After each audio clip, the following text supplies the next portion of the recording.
ഐക്കരപ്പറമ്പിനെ ഇളക്കിമറിച്ച് സുരേഷ് ഗോപി. എല്ലാവിധ ലാബ് ടെസ്റ്റുകൾക്കും MHL smart labs, Dubai road, Eriyad, Bahadur mall, Kara and Manus properties, Asmabi college. Kodungallur നഗരസഭയിലെ 5 വാർഡുകളിലെ സ്ഥാനാർത്ഥികൾക്ക് വേണ്ടിയുള്ള തെരഞ്ഞെടുപ്പ് പ്രചരണത്തിന് വേണ്ടിയാണ് കേന്ദ്രമന്ത്രി സുരേഷ് ഗോപി എത്തിയത്. സ്ത്രീകളും കുട്ടികളുമടക്കം വൻ ജനാവലിയാണ് സമ്മേളനത്തിനെത്തിയത്. BJP തൃശൂർ സൗത്ത് ജില്ലാ പ്രസിഡന്റ് AR ശ്രീകുമാർ, മണ്ഡലം പ്രസിഡന്റ് ER ജിതേഷ്, മണ്ഡലം ജനറൽ സെക്രട്ടറി TJ ജെമി, സ്ഥാനാർത്ഥികളായ ധന്യ ഷൈൻ, അമ്പിളി ജയരാജ്, ഗീതാറാണി, പ്രദീപ്, സന്തോഷ് പുത്തേഴത്ത് എന്നിവർ പങ്കെടുത്തു. മോദി ഭരണ നൈപുണ്യം കൊടുങ്ങല്ലൂർ എന്ന് പറയുന്നത് കൊടുങ്ങല്ലൂർ അമ്മയുടെ മാത്രമല്ല ഒരുപാട് വിശ്വാസ സ്ഥാപനങ്ങളുടെയും വിശ്വാസ പ്രമാണങ്ങളുടെയും എല്ലാം ഒരു വലിയ പട്ടണം തന്നെയാണ് കൊടുക്കുന്നത്.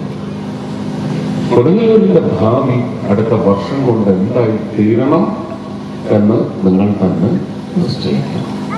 ആ നിശ്ചയത്തിൽ ഒരു ഉറപ്പ് തന്ന് ഇവിടെ NDAയുടെ നേതൃത്വത്തിൽ BJP ഭരണം നഗരസഭ കൊടുങ്ങല്ലൂർ നഗരസഭയിൽ വരികയാണെങ്കിൽ നിങ്ങൾക്ക് എന്നെ ഉപയോഗിക്കാനുള്ള ഒരു ലൈസൻസ് അത് തന്നെയായിരിക്കും. പൂർണ്ണമായിട്ട് നിങ്ങൾ തന്നെ ഉപയോഗിക്കാം.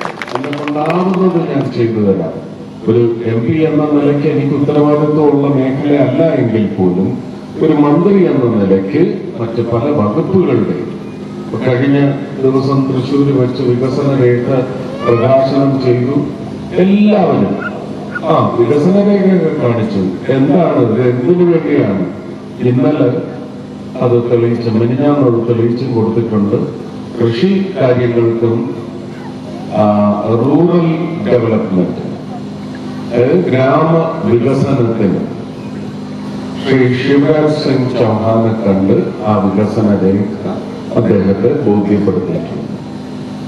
അർബൻ ഡെവലപ്മെന്റ്, പട്ടണ വികസനം, നഗരവികസനത്തിന്, അതുപോലെ തന്നെ പവർ മിനിസ്റ്റർ മനോഹർ ലാൽ ഖട്ടറിനും കൊടുത്തിട്ടുണ്ട്.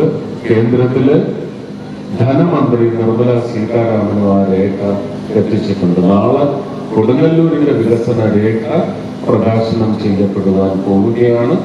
അതും അതുപോലെ തന്നെ ബന്ധപ്പെട്ട കൊടുങ്ങല്ലൂരിന്റെ ലഭ്യതകളെ സംബന്ധിച്ച് ഏതൊക്കെ വകുപ്പ് മന്ത്രിമാര് ഇത് അറിയിക്കേണ്ടതും അവിടെ നിന്ന് കിട്ടുന്നത് എന്ത് തന്നെയായാലും ഉറപ്പായിട്ടും ഈ കഴിഞ്ഞ 50 വർഷം നിങ്ങൾക്ക് കിട്ടാത്ത കാര്യങ്ങളായിരിക്കും കിട്ടുന്നത്. അതിന് ഉള്ള ലൈസൻസോ അല്ലെങ്കിൽ പെർമിറ്റോ നിങ്ങൾ എനിക്ക് തരുന്നത് ഈ നഗരസഭയുടെ ഭരണം BJPയെ ഏൽപ്പിച്ചുകൊണ്ട് മാത്രമാണ്. അത് മാത്രമാണ് അതിനുള്ള പോകുന്നത്. അത് നിങ്ങൾ നിശ്ചയിക്കും.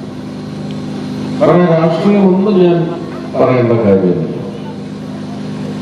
അവർ ഓരോ തവണയും ഓരോ കഥകളുണ്ടാക്കി അത് വെച്ച് അവരുടെ വീഴ്ചകളില്ല അല്ലെങ്കിൽ അവരുടെ കഴിവില്ലായ്മ, അതിന്റെ ഗതികേട് മറയ്ക്കാൻ വേണ്ടി കഥകളുണ്ടാക്കി വ്യക്തിഹത്യ നടത്തി മാത്രമാണ് മുന്നോട്ട് പോയിക്കൊണ്ടിരിക്കുന്നത്.